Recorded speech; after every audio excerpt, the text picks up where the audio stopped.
ఆత్మీయులైన YouTube ప్రేక్షకులకు నమస్కారం. నేను డాక్టర్ చిరుమామిళ్ళ మురళి మనోహర్.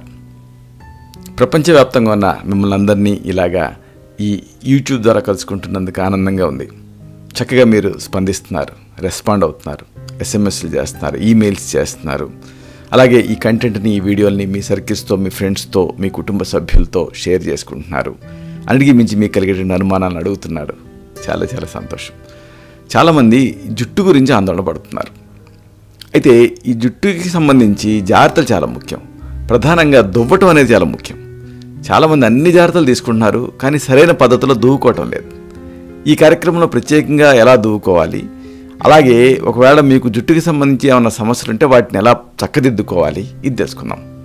అసలు దువ్వేటప్పుడు ఎలాంటి తప్పులు చేస్తారు, ఇది ముందు కొద్దిగా విశ్లేషించుకుందాం. అంటే దువ్వే పద్ధతి సరైందా కాదా అనేది తెలుసుకోవాలి. కాబట్టి వరుసగా ఈ అంశాలు మనం తెలుసుకుందాం. ఒకవేళ మీరు సరైన పద్ధతిలో దూకోవట్లేదనుకోండి, దాన్ని కరెక్ట్ చేసుకోవాలి. అప్పుడు ఒత్తైనటువంటి జుట్టు మీ సొంతం అవుతుంది. ప్రధానంగా దువ్వేటప్పుడు మీకు ఒక సూచన చేయాలి. ఎప్పుడు కూడా దువ్వేటప్పుడు పైనుంచి కిందకి కాకుండా సగం నుంచి దువ్వండి. ఇది ముఖ్యమైన సూచన. జుట్టుని కోమ్ చేసుకునేటువంటి విషయంలో ఎక్కువ మంది చేసే తప్పు ఏంటంటే, కుదుల నుంచి మొదలుపెట్టి గట్టిగా దువ్వుకుంటూ చివరి వరకు వచ్చేస్తారు. దీంతో ఏం జరుగుతుంది, మధ్యలో చిక్కులు ఉన్న చోట ఆ జుట్టు గట్టిగా లాగాల్సి వస్తుంది. దీంతో ఈ కుదుళ్ళు బలహీనపడతాయి. ఇలా జుట్టు రాలిపోవటానికి ఇది అంటే ముందు నుంచి మొదల నుంచి చివరి దాకా దువ్వటం అనేది ముఖ్యమైన కారణం. కాబట్టి మీరు ఏం చేస్తారు, జుట్టుని సగం నుంచి దువ్వుకోవాలి. అప్పుడు ఈ చిక్కులు పట్టడం, వాటిని గట్టిగా లాగటం ఇలాంటి సమస్య ఉండదు. మరి దీన్ని ఎలా దువ్వుకోవాలి సరైన పద్ధతిలో అంటే, ముందు ఏం చేస్తారంటే జుట్టుని మొత్తం ఫుల్ లెంత్ జుట్టు ఉంటుంది కదా, మధ్య భాగాన్ని ఒక చేతితోటి ఒడిసి పట్టుకొని కింద భాగంలో ఉండేటువంటి చిక్కులన్నింటినీ ముందు దువ్వెంతో నెమ్మదిగా తీయండి. ఆ తర్వాత అంటే మధ్య భాగం నుంచి క్లియర్ చేశారు కదా, ఇప్పుడు ఈ కుదుల నుంచి మొదలు పెట్టండి. కుదుల నుంచి దువ్వుకుంటూ చివరికి రండి, మధ్యకి రండి. అప్పుడు ఈ చిక్కులు తక్కువగా ఉంటాయి. ఇక ఇలాగ చేయటం వల్ల మరొక ఉపయోగం ఏంటంటే, జుట్టు తెగిపోయేటటువంటి అవకాశం తగ్గుతుంది. అంతేకాదు మరొక విషయం ఉంది, కుదుళ్ళు కూడా వీక్ అవ్వకుండా, బలహీనపడకుండా మీరు కాపాడుకోవచ్చు. ఇక మరొక విషయం, డైరెక్షన్ కూడా ముఖ్యం. కొంతమంది వెనక్కి దువ్వుతారు, ఎప్పుడు కూడా అలా వెనక్కి దువ్వద్దు. ఇప్పుడు హెయిర్ స్టైలింగ్లో చాలామంది చేసే పొరపాటే ఇది. తప్పు ఏంటంటే జుట్టుని వెనక్కి దువ్వుతారు. ఎందుకు ఇలా దువ్వుతారు అంటే, చిన్నప్పుడు జుట్టుని ఇలాగ వెనక్కి దువ్వితే కాస్త లావుగా కనిపిస్తుంది అన్న అభిప్రాయంతో ముందు అలాగా చేసి ఉండొచ్చు. లేకపోతే కొంచెం వాల్యూమ్నెస్ కనిపించడానికి కూడా జుట్టుని అట్లా వెనక్కి దువ్వుతూ ఉంటారు. కానీ అలా దువ్వారనుకోండి మీరు, అప్పుడు ఆ జుట్టు చింపిరిగా తయారవుతుంది. జుట్టుకి ఒక పద్ధతి ఉంది, ఒక అమరిక ఉంది, ఒక లైన్లో పెరుగుతుంది. దాన్ని డిస్టర్బ్ చేస్తే ఏమవుతుంది, చింపిరిగా తయారవుతుంది. అందుకే చింపిరిగా తయారవుతుంది కాబట్టి లావుగా ఉన్నట్టు ఉంటుంది. కానీ లావుగా ఉండటం హెల్దీ కాదు కదా, కనపట్టమే అది. అంతేగాని వెనక్కి దువ్వటం వల్ల జుట్టుకి కలిగేటటువంటి ప్రయోజనం అస్సలు లేదు, పైగా నష్టాలే ఎక్కువ. కాబట్టి ఇలాగ వెనక్కి దువ్వటం అనేది చేయకండి. ఎందుకంటే చేశారనుకోండి జుట్టు చిట్టుతుంది, కుదులు దెబ్బతింటాయి, వెంట్రుకలు బలహీనపడతాయి, అలాగే రాలిపోతాయి.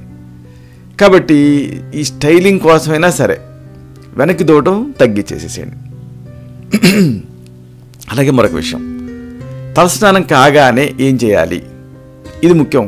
కొంతమంది తలస్నానం కాగానే దువ్వుతారు, ఇది మంచిది కాదు. అంటే ఉదయం కాలేజీ ఉంటుంది, ఆఫీస్ ఉంటుంది, అమ్మో లేట్ అయిపోతుంది, గబగబా తలస్నానం చేస్తారు. హడావిడిగా తలస్నానం చేసేసి ఆ పైన ఇక జుట్టును దువ్వేసుకొని ఇక బయలుదేరతారు.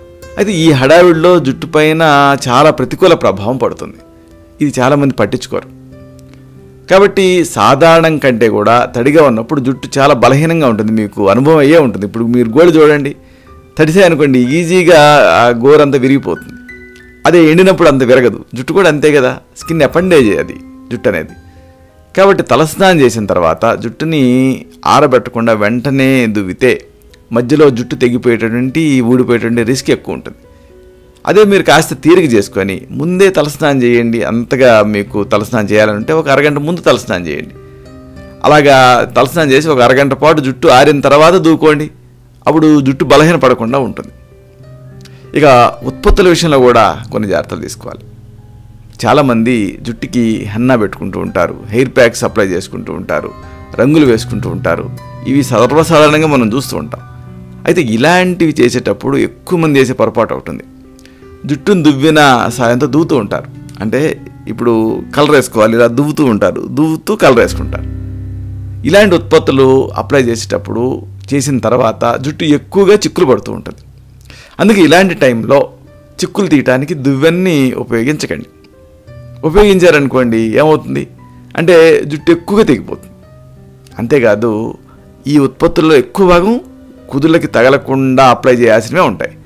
కాబట్టి వాటిని పెట్టుకొని మళ్ళీ మీరు తలను దూకున్నారనుకోండి, ఆ ఉత్పత్తులు మెదళ్ళకి మొదళ్ళకి జారుతాయి, అంటే ఫాలికల్స్కి జారుతాయి. దీంతో కుదుళ్ళు బలహీనపడతాయి.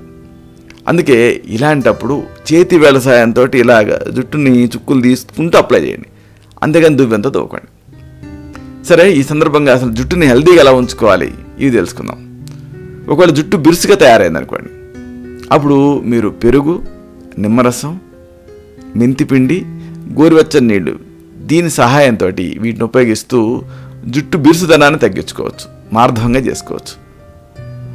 ఈ జుట్టు అనేది బాగా పెరగాలి. దీనికి పెరుగు ఉపయోగపడుతుంది, అంటే మంచి కండిషనర్లా పనిచేస్తుంది. పెరుగులో నిమ్మరసం కానీ లేదా మెంతిపిండి కానీ కలిపిన రాత్రి అంతా కూడా ఉంచండి. ఉదయాన్నే తలకు పట్టించి గోరువెచ్చని నీళ్ళతో శుభ్రం చేసుకోండి, మార్ధవంగా తయారవుతుంది మీ జుట్టు.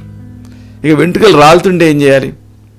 కొబ్బరి నూనె, బియ్యం, మిరియాలు వీటి సహాయంతో ఈ రాలే జుట్టుని అరికట్టచ్చు. ఒక కప్పు కొబ్బరి నూనె తీసుకోండి, 1 టీ స్పూన్ బియ్యం తీసుకోండి, 1 టీ స్పూన్ మిరియాలు కలపండి, వేడి చేయండి, చల్లార్చి బాటిల్లో నిల్వ చేసుకోండి. ఈ నూనెతో వారానికి 2 సార్లు తలకి మసాజ్ చేసుకుంటూ ఉంటే రక్త ప్రసరణ పెరిగి, పోషకతత్వాలు పెరిగి, వెంట్రుకలు రాలటం, చుండ్రు సమస్యలు ఇలాంటివి తగ్గుతాయి. ఇక జుట్టు ఎండిపోయి తేమను కోల్పోతుంటే అప్పుడు కోడిగుడ్డు, ఆలివ్ నూనె కాంబినేషన్ చాలా బాగా పనిచేస్తుంది. గుడ్డు సొనలో కొద్దిగా ఆలివ్ నూనె కలపండి, తలకి రాసుకోండి. అరగంట తర్వాత కడిగేసుకుంటే మంచి రిజల్ట్ ఉంటుంది. ఈ జుట్టు ఎండిపోవటం, తేమను కోల్పోవటం ఇలాంటి సమస్యలు ఉండవు. అరగంట తర్వాత చక్కగా మైల్డ్ షాంపూతో తలస్నానం చేసేయాలి. కండిషనర్లో కొద్దిగా ఆలివ్ నూనె వేసుకున్నా కానీ మంచిదే. జుట్టు మరీ ఎండిపోయినట్టు కనిపిస్తుంటే అప్పుడు ఇలాంటి సందర్భాలలో దీన్ని వాడండి. ఇక జుట్టులో కొంతమందికి నలుపుదనం తగ్గుతుంది, మెరుపు ఉండదు. అలాంటప్పుడు అట్టిపండు, కోడిగుడ్డు కాంబినేషన్ బాగా పనిచేస్తుంది. ఒక అట్టిపండుని మెత్తగా చేయండి, దానికి ఒక గుడ్డుని కలపండి, పేస్ట్లా చేయండి. దీన్ని జుట్టుకి రాసుకొని ఒక అరగంట పాటు వదిలేసేసి తర్వాత మామూలుగా తలస్నానం చేయండి. ఇలా చేస్తే వెంట్రుకలు మృదువుగా అవుతాయి, మెరుపుని సంతరించుకుంటాయి, ఆ నలుపుదనానికి మరింత మెరుపుదనం వస్తుంది.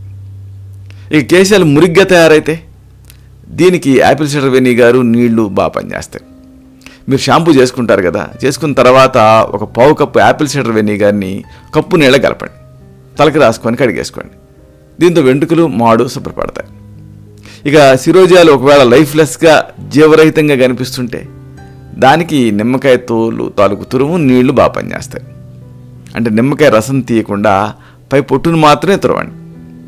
ఈ తురుముని 2 కప్పుల నీళ్ళలో వేసి సగం అయ్యేంత వరకు మరిగించండి.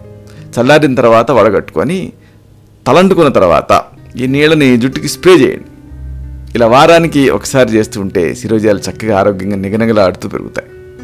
ఇలాగా సరైన పద్ధతిలో దూకోవటం, సమస్యను బట్టి మనం చెప్పుకున్న ఈ పద్ధతులు పాటిస్తే జుట్టు చాలా హెల్దీగా పెరుగుతుంది, చాలా లైవ్లీగా కనిపిస్తుంది. ఇలాంటి మరొక ఆసక్తికరమైన విషయాన్ని తిరిగి ఇదే కార్యక్రమాల పరంపరలో మనం కలుసుకున్నప్పుడు సవివరంగా, సహేతుకంగా, సమగ్రంగా తెలుసుకుందాం. శతం జీవ శరదో వర్ధమానః, శతం హేమంతాన్ శతం వసంతాన్. 100 శరత్తులు, 100 హేమంతాలు, 100 వసంతాలు వర్ధిల్లుతూ జీవించండి. శుభం.